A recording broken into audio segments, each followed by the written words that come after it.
We begin with today's major diplomatic showdown in Switzerland, where President Trump's envoys are expecting to continue negotiations into the night, even as the president's rhetoric threatened to derail those efforts. Earlier, Vice President J.D. Vance met with negotiators from Iran alongside mediators from Qatar and Pakistan. Vance was joined by Special Envoy Steve Witkoff and the president's son-in-law, Jared Kushner. Today's initial talks reportedly grew strained, with the Iranian delegation threatening to walk away from the negotiations. But a senior U.S. diplomat engaged in the negotiations tells MS Now, quote, "Contrary to rampant false reporting, the Iranians are still here and discussions are ongoing." A major reason for Iran's reported frustration stems from President Trump's barrage of threats amid the negotiations.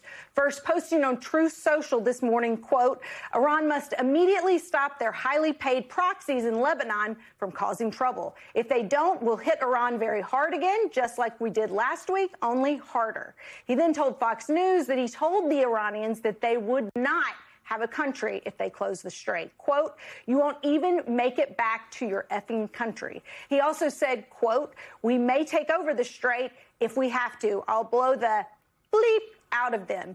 If they don't make a deal, we'll collect tolls." Joining us now, Massachusetts Congressman Seth Moulton. He's a Marine Corps combat veteran who serves on the House Armed Services Committee. He's also running for the U.S. Senate.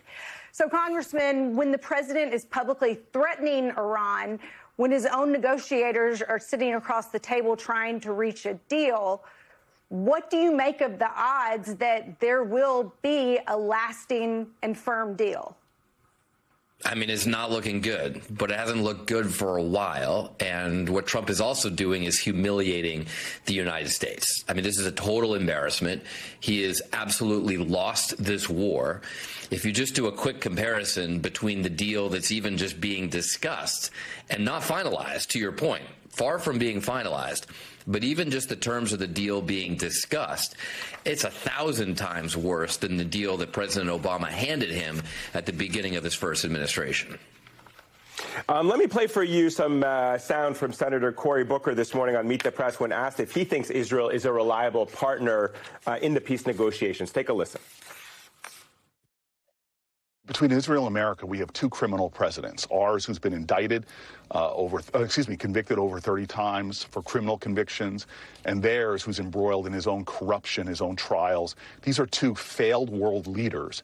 And yes, we should be very worried about both of these leaders continuing to upend any kind of viable pathway to peace in the Middle East. These are both failed leaders that I cannot wait until they're off the world stage.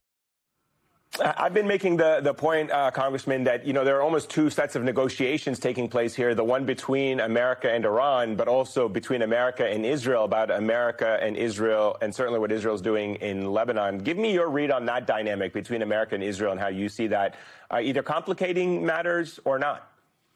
Well, look, I mean, Senator Booker is right. I was one of the first members of Congress to call on Netanyahu to resign. He's under criminal investigation. He seems to be hanging on to the presidency by conducting a lot of wars, sound familiar, in order to stay out of that investigation, or the prime, I should say, is staying on as prime minister. And look, I mean, look, when the Secretary of State, when a Republican Secretary of State says, oh, well, wait a minute, we didn't really want to go to war, Israel just pushed us into it. I mean, that's a real problem. You know, America should be calling the shots here. We should be acting in the interest of our national security first and foremost. That doesn't mean we abandon our allies, but it means we make decisions ourselves. And it does not seem like Netanyahu is acting in the national security interests of the United States, nor, frankly, in my humble opinion, is he acting in the long-term national security interests of Israel. Congressman, while Trump was at the G7 last week, he was asked about the deadly apparent U.S. strike on that Iranian school, girls' school, early in the war that killed many children. Let's take a listen to what he said.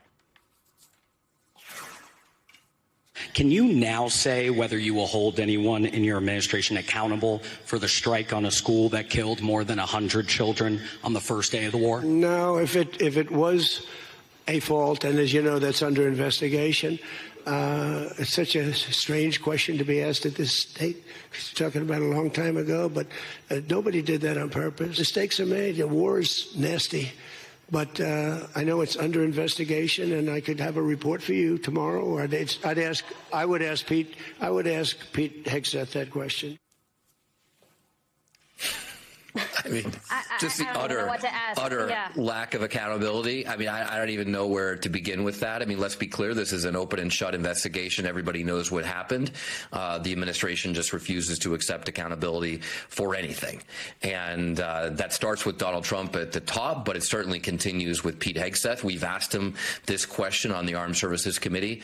I mean, the guy has no accountability for his own behavior. I mean, let's not forget that he came into office and promptly, was involved in Signalgate, sharing classified information with reporters, something that would get any private in the military under his command thrown in prison, and Hegseth is still the Secretary of Defense. Well, but when it comes to this particular investigation, is there anything that Congress can do to ensure that there is accountability? Well, I mean, what we should be doing is putting provisions in the defense bill to force accountability from the administration. There is some talk about that happening in the Senate right now. We'll see when the final bill comes up for a vote. But that's the kind of thing that we should be doing. We should be holding Hegseth accountable. One of the things we sometimes try to do is restrict the funding that he can use personally as a Secretary of Defense until he produces these reports. I mean, this is just basic part and parcel doing the job. And the reality is that Hegseth is so insecure. He's so unpopular with the troops, with the admirals, with the generals. Morale in the Pentagon is so pathetically low that he just doesn't want to accept responsibility for anything other than putting memes on TV. Congressman, about Secretary Hegseth's travel funds, have you and your colleagues who do want accountability from Hegseth, what's the status of the funds? Have they been blocked or stopped in any form? I mean, not yet, but all of this is in negotiation right now, and it ends up what the vote is, for the final vote on the bill and what comes before the House and the Senate to pass into law.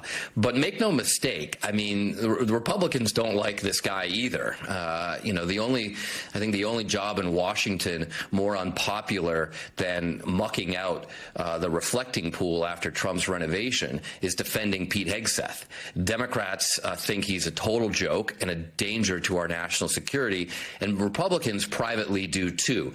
I remember after debating the bill all night in the Armed Services Committee a few weeks ago, a Republican came up to me the next morning and said, I had a talk with Pete Hegseth, and this guy, I got to tell you, Seth, he really is just a total, and then he launched into a string of profanities, and I looked at him like bewildered, as if like, it really took you this long to realize? But the point is, Republicans know this too. He's a danger to our national security at the top of the Pentagon, and we got to do everything we can to get rid of him. Let me get your thoughts, if I can, Congressman, about our relationship with our allies. You had J.D. Vance, who was to some extent extending a bit of an olive branch around NATO, but at the same time, Pete Hegseth, who was last week blasting our NATO allies in a meeting in Brussels. He's consistently berated them and for resisting American jets and all kinds of other asks that America has. I'm sure a lot of this comes across your desk and certainly in the committee. What are you hearing from our allies about the American relationship with our transatlantic partners, particularly that they fundamentally can't trust us? That they just fundamentally can't trust us. And for years, we've tried to say, don't listen to these guys. They're an aberration. It was interesting serving on the Armed Services Committee in the first Trump administration, because when Republicans were in charge, they would lead delegations overseas where we would sit down and meet with our allies. And the Republican leadership of those House and Senate delegations would start by saying, look, the guy in the White House is crazy, but here are Republicans and Democrats from Congress, a co-equal branch of government, saying the same thing we've said for years. So you can trust us. You can trust the U.S. government in the long term. This administration is just an aberration. That was coming from Republicans. But now, of course, none of us can say that in a second term of Trump and be believed by our allies. They really think that this seems to be just what Americans want, is this utter chaos, unpredictability, and just lies from the people at the top of the administration. mission. And, you know, the first thing you learn when you actually serve in the military, something Trump, of course, never did, is that you have to be trustworthy. I remember showing up at Marine Corps training at like boot camp, and you learn pretty quickly that you can drop out of a run and they'll probably let you try again the next day. You can fail a test and they'll probably let you retake that test. But you lie about anything, you're gone, because you need to be trusted. That's what we expect of our allies, and it's no longer what they can expect of us. Congressman Seth Moulton, always appreciate you joining us. Thank you so much for making time for us this evening. Good to see you.